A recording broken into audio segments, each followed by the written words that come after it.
नमस्कार दोस्तों। आज एसआईआर पर यह एक ऐसा मैं वीडियो बनाने जा रहा हूं कि इस वीडियो को देखने के बाद आपको दूसरी वीडियो देखने की जरूरत ही नहीं पड़ेगी। आपको बता दूं कि बहुत सारे लोगों के मन में बहुत तरह के कंफ्यूजन है। क्या क्या कंफ्यूजन है वो सुन लीजिए और सारे कंफ्यूजन को इसी वीडियो में दूर कर दूंगा। सबसे बड़ा कंफ्यूजन यह है कि क्या मुसलमानों को अलग तरह का डॉक्यूमेंट्स देना पड़ेगा, मुसलमानों के लिए क्या क्या डॉक्यूमेंट्स लगेगा। पहला तो यह कंफ्यूजन है। दूसरा कंफ्यूजन यह है कि डॉक्यूमेंट जिनके पास नहीं है उनका एसआईआर कैसे होगा, तो उनके लिए भी बताऊंगा। तीसरा कंफ्यूजन यह है कि क्या क्या डॉक्यूमेंट्स देना है, यह भी मैं बताऊंगा। अगला कंफ्यूजन यह है कि इस स्टेट में होने वाला है एसआईआर। आपको बता दूं यह पूरे देश में शुरू हो चुका है। जो स्टेट में अभी नहीं हुआ है उसमें भी जल्द ही शुरू होगा, लेकिन लगभग सभी स्टेट में प्रक्रिया स्टार्ट हो चुकी है। उसके बाद ये कन्फ्यूजन है कि लोग जो बाहर हैं, जो लोग दिल्ली में हैं, मुंबई में हैं, कोलकाता में हैं, सऊदी में हैं, दुबई में रह के काम कर रहे हैं, विदेशों में रहकर काम कर रहे हैं, या फिर अपने देश के दूसरे स्टेट में रह के काम कर रहे हैं, उनका एसआईआर कैसे होगा, उनका फॉर्म पे सिग्नेचर कौन करेगा, वह भी कन्फ्यूजन दूर कर दूंगा। जो लोग बाहर हैं उनको आने की आवश्यकता ही नहीं है, घर बैठे उनका एसआईआर हो जाएगा। इसके अलावा और बहुत सारे कन्फ्यूजन है, सब कुछ दूर कर दूंगा इस वीडियो में। देखते रहिए और इस वीडियो में पूरी तरह से आप बने रहिए। वीडियो को पूरा देखिए तभी पूरी बात समझ में आ पाएगी। आपको कोई बेवकूफ़ नहीं बना सकता और एसआईआर में आपका नाम कभी नहीं कटेगा। आप वोटर बने रहेंगे तो एक एक करके सभी सवालों का जवाब देता हूँ। सबसे पहले बता दूं कि मुसलमानों के लिए क्या क्या डॉक्यूमेंट्स देना है, कौन सा डॉक्यूमेंट्स आपको लगेगा। तो सबसे पहले बता दूं कि ये जितने भी लोग इस तरह की वीडियो बना रहे हैं वे सारे लोगों को बेवकूफ़ बना रहे हैं। इसलिए बना रहे हैं कि मुसलमान, हिंदू, सिख, ईसाई की इसमें कोई बात ही नहीं है। ये अपने वोटर लिस्ट में अपना नाम बचाने के लिए, साबित करने के लिए आप जीवित हैं, आपका नाम दो जगह नहीं है, आप गलत इंसान नहीं हैं, आप घुसपैठी नहीं हैं, इसलिए यह एसआईआर कराया जा रहा है। तो इसमें ना हिंदू से मतलब है, ना मुसलमान से मतलब है, ना सिख से मतलब है, ना ईसाई से मतलब है। सभी किसी भी धर्म से इसमें मतलब नहीं है। सभी को सेम तरह से एसआईआर किया जा रहा है, सबकी प्रक्रिया सेम तरह से है और सबका फॉर्म सेम तरह से भरा जा रहा है। इसलिए पहले यह समझ लीजिए हिंदू मुस्लिम की किसी प्रकार की कोई बात ही नहीं है। अब बहुत सारे लोगों का यह सवाल है कि यह एसआईआर कराया जा रहा है या बीजेपी की सरकार में कराया जा रहा है। तो आपको जानकारी के बता दूं, इससे पहले भी कई बार एसआईआर हो चुका है। यह कोई पहली बार एसआईआर नहीं हो रहा है। 2003 में भी एसआईआर हुआ था, 2002 में भी, 2004 के बीच में यह एसआईआर चला था। इसलिए इसमें 2002 के वोटर लिस्ट में आपका नाम खोजा जा रहा है। आपका नाम होना चाहिए या आपके पिताजी का नाम होना चाहिए, आपके माता का नाम होना चाहिए या फिर किसी बड़े बुजुर्ग का नाम होना चाहिए। तो अगर है नाम तो किसी प्रकार की कोई दिक्कत ही नहीं है। अगर आप खुद का नेम है तो और भी दिक्कत की बात नहीं है, यह तो बहुत अच्छी बात है। तो यह एसआईआर की प्रक्रिया है, हर 20 से 25 साल 30 साल के बाद होती रहती है। किसी प्रकार की सरकार हो, किसी की भी सरकार हो, यह नॉर्मल प्रक्रिया है। यह भरमाया जा रहा है, लोगों को बेवकूफ़ बनाया जा रहा है, लोगों को यह समझाया जा रहा है कि एसआईआर पहली दफ़ा हो रहा है। यह एसआईआर पहली दफ़ा नहीं हो रहा है। अब आते हैं, आपको बता दूं कि डॉक्यूमेंट किसको देना है, किसको नहीं देना है।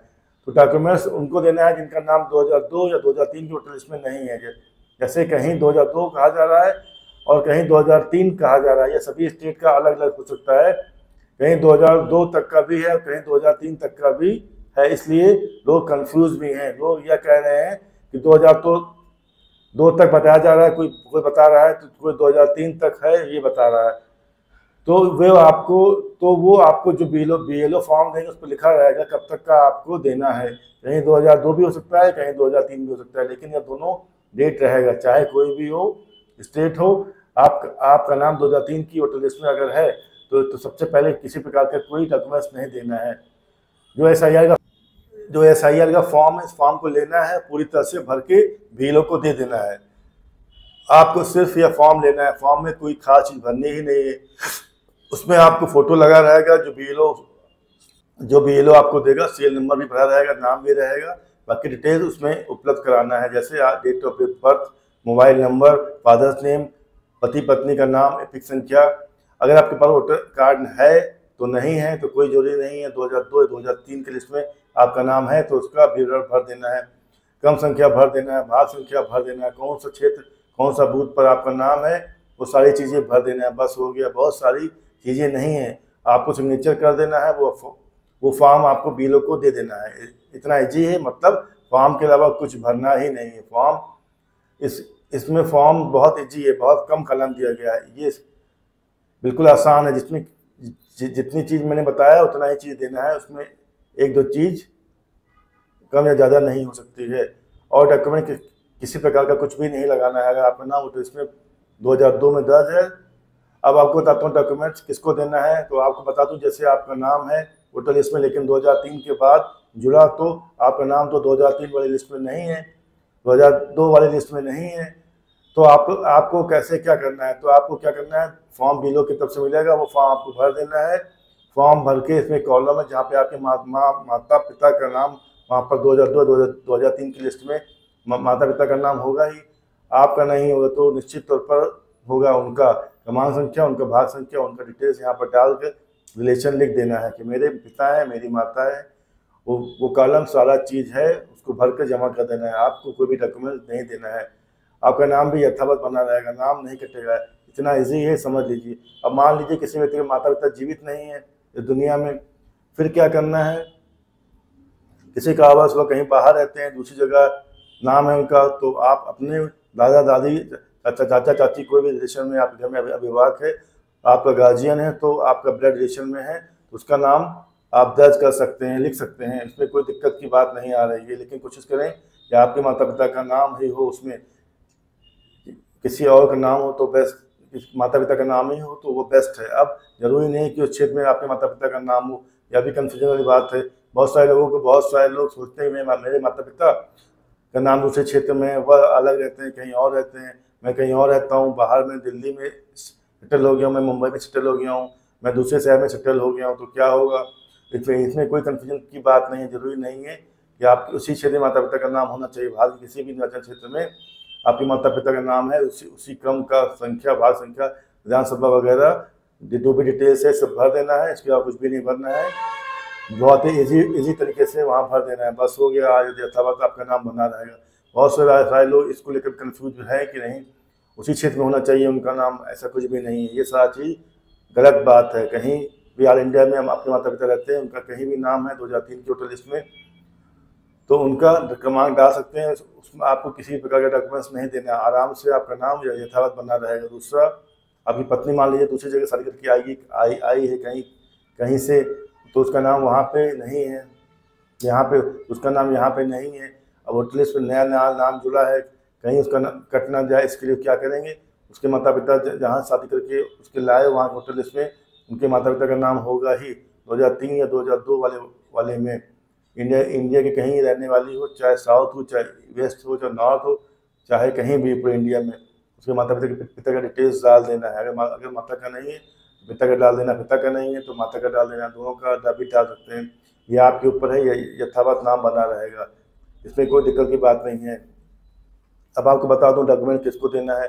डॉक्यूमेंट उनको देना है जिनके माता पिता का नाम 2003 की वोटर लिस्ट में नहीं है, कहीं नहीं है, पूरे ऑल इंडिया में नहीं है, या फिर उनके रिश्तेदार का भी नहीं है, किसी का नहीं है, लेकिन उनका नाम है और चाहते मेरा नाम ना कटे। उनके लिए उनका डॉक्यूमेंट 11 तरह का जो डॉक्यूमेंट है उनको देना पड़ेगा। इसके आप बहुत सारे डॉक्यूमेंट दे सकते हैं। ये प्रूफ आपको देना पड़ेगा। ये प्रूफ होना चाहिए कि सरकार द्वारा निर्गत किया गया डॉक्यूमेंट सिर्फ आधार कार्ड को छोड़कर ये प्रूफ होना चाहिए कि सरकार द्वारा निर्गत किया गया डॉक्यूमेंट सिर्फ आधार कार्ड को छोड़कर, आधार कार्ड 95 रुपये दे सकते हैं। लेकिन ये चुनाव आयोग इसको नागरिकता के तौर पर नहीं मानता है। तो इसमें क्या है, बहुत ईजी सब डॉक्यूमेंट है, इसके बारे में बता चुका हूँ। बहुत ईजी है। जात प्रमाण पत्र, आवासीय प्रमाण पत्र, आपका जन्म प्रमाण पत्र, पासपोर्ट हो गया, स्कूल का 10वीं का मार्कशीट हो गया, सर्टिफिकेट हो गया, आपका वोटर ID कार्ड हो गया सरकार के द्वारा निर्गत, इसी प्रकार का प्रमाण पत्र हो गया। आपका पेंशन मिलता है तो पेंशन की कोई पर्ची हो, है ना। आप रिटायर हो गए तो रिटायरमेंट का कोई कागज हो, कोई बैंक की पासबुक हो, इन सबको डॉक्यूमेंट को आप दे सकते हैं। नॉर्मली सारे डॉक्यूमेंट्स बता दिए हैं मैंने। इसके अलावा बहुत सारी चीज़ें जो बीओ पर निर्भर करता है कि अगर वो मान लेते हैं तो आप दे सकते हैं। ये चुनाव आयोग की तरफ से कहा गया कि 11 से 13 डॉक्यूमेंट ही नहीं है, ये तो प्रमुख डॉक्यूमेंट है। इसके अलावा भी अगर लगता है कोई ऐसी चीज़ है जो डॉक्यूमेंट आपको हो जो साबित होता है ये मेरा प्रूफ है, तो उससे भी आप दे सकते हैं, जमा कर सकते हैं। अभी समस्या आती है कि लोग कहते हैं कि मैं दिल्ली में हूँ, मुंबई में हूँ, कोलकाता में हूँ, चेन्नई में हूँ, इन लोगों का एसआईआर कैसे होगा, इन लोगों का कौन कराएगा।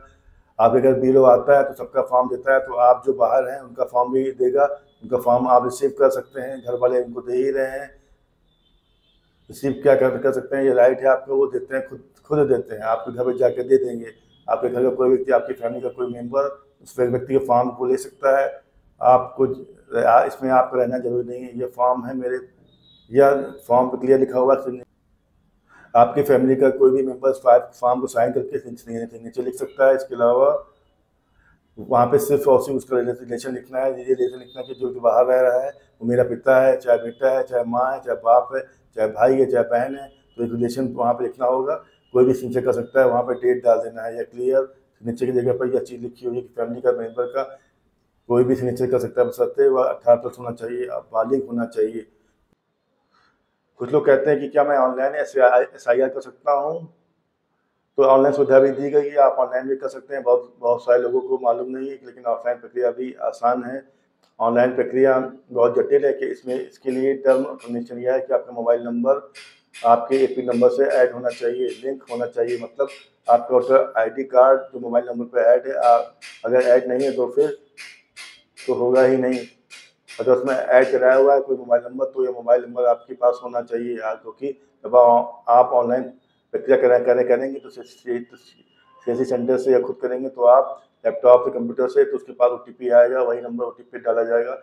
एपिक नंबर में मोबाइल नंबर दर्ज है, उसी पे OTP जाएगा, आपको OTP डालना पड़ेगा। सारा प्रक्रिया करने के बाद तब जाके सबमिट होता है। इसके अलावा डिटेल्स आपको ऑनलाइन सर्च करनी पड़ेगी, बहुत लंबी प्रक्रिया है। तो दोस्तों, मैंने वीडियो बना दी है SIR पे। अब मेरे सारे डाउट्स क्लियर हो गए होंगे, तो इस वीडियो को हम यहीं समाप्त करते हैं। अगर वीडियो पसंद आए तो वीडियो को लाइक कर दीजिए और चैनल को सब्सक्राइब कर दीजिए। मिलते हैं फिर किसी नए वीडियो में, तब तक के लिए जय हिंद।